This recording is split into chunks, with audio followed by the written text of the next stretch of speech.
So it builds up our value system of a balance.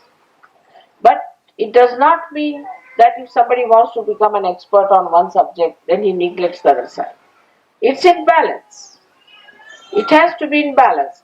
A person, say for example, who is a musician and cannot understand a painting, he is not an artist.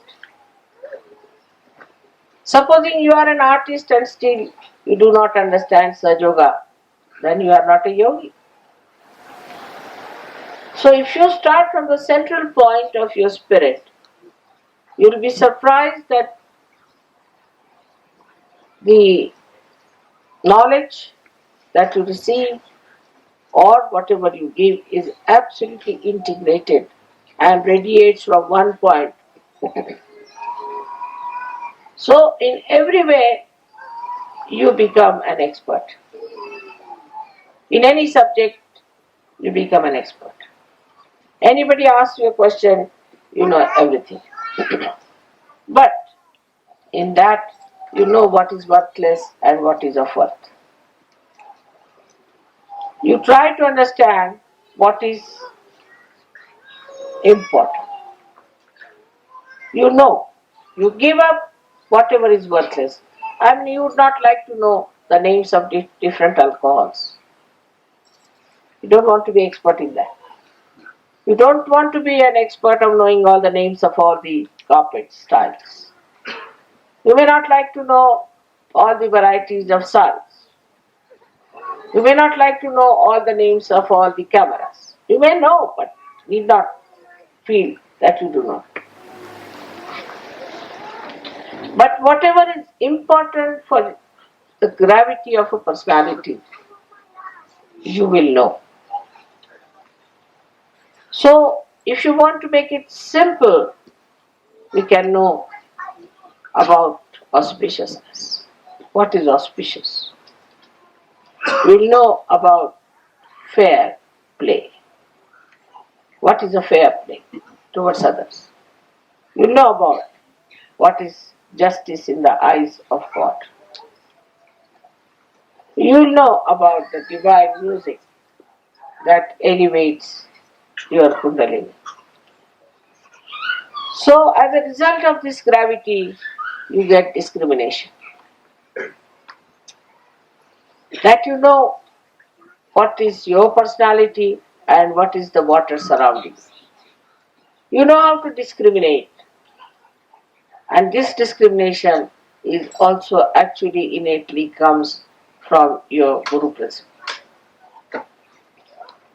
But once this Guru principle goes into a bizarre state or into some sort of a turmoil or confusion, by so many other things, like you have a wrong Guru, you have a false Guru, you have false ideas, you follow false doctrines, you follow false theories, or you follow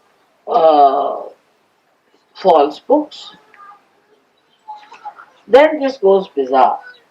As a result of that, you develop Ekadasha Rudra on top of your head. Also, in case when you have problems of not temperate and moderate life, if you are an extremist, if you work too hard or you don't work at all, or if you only go on projecting yourself into one side and not paying attention to the other side of your life. With all these imbalances, physical, mental, emotional, and spiritual, you develop problems of your Guru principle. As a result, you develop this Ekadasha Rudra, which is the beginning of your destruction. So, how important it is to look after your Guru principle, you can see that most of the diseases are caused by this principle when neglected, and ultimately they reach their heights when it reaches the state of Ekadasha. Now, as realized souls, you have crossed the gate. You have come out of your Sahasrara. You have transcended all those things through your Brahmanadi. But that does not mean that you have developed that gravity. You have now achieved a state. If a flower is there and you put the flower on the water, it will float.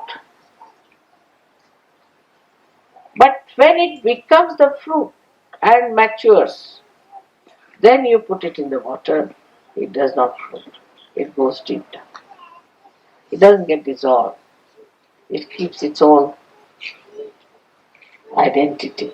That is what is to be done now. That you have to become the fruits of surgery. Fruits of surgery. Blossom time is over now. You have to become fruits. And people who see you should know that you have no imbalances at all. You are the people with special gravity. So when you talk to people, when you have any kind of Sahaja Yoga program, you do not behave in a childish manner or stupid manner.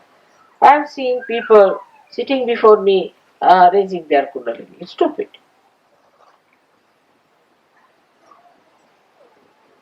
Or giving bandhan to themselves is stupid. So even coming to in the Sahaja Yoga, one can have that kind of a stupid behavior or behavior without gravity. Even after coming to Sahaja Yoga, if you have the same style as you had before, then you have to grow, mature, you have to become still the fruit. And that is the sign that you become really the Guru principal here. It is important that we have to know the gravity of the Mother Earth, how she revolves with such a tremendous speed, holding all of us together to her heart. And then she emits her beautiful divine love through the various beauties that are surrounding us. Now we can see for us. Especially when I see the big mountains, I feel they are like great saints sitting and meditating here. But they are the only ones who can catch the Guru principle emitted by the sea. As you know, the sea is the Guru principle. And they are so high that they can catch the Guru principle. So despite the fact you have that gravity, you are people of very high standards. And you are beyond any temptations, any stupid ideas, or any ideas that can pervert or spoil others. You stand above everybody else, stalwarts. As we had very great people on this earth, I've given you the names. As we said, there have been 10 gurus, starting from Adinath. We had Confucius, we had Socrates, and later on we had Abraham, Moses, and also up to Shirdi Sainath, we had about 10 great gurus. Now we have so many here sitting down. They are all gurus and they have to behave like gurus and have to do the job of the 8 gurus. And this is what today we have to see if we can develop that gravity within ourselves and understanding within ourselves. When that peace resides within you, the joy of becoming Sahajogis will be really felt, will be really understood, and will be enjoyed by all of you. May God bless you.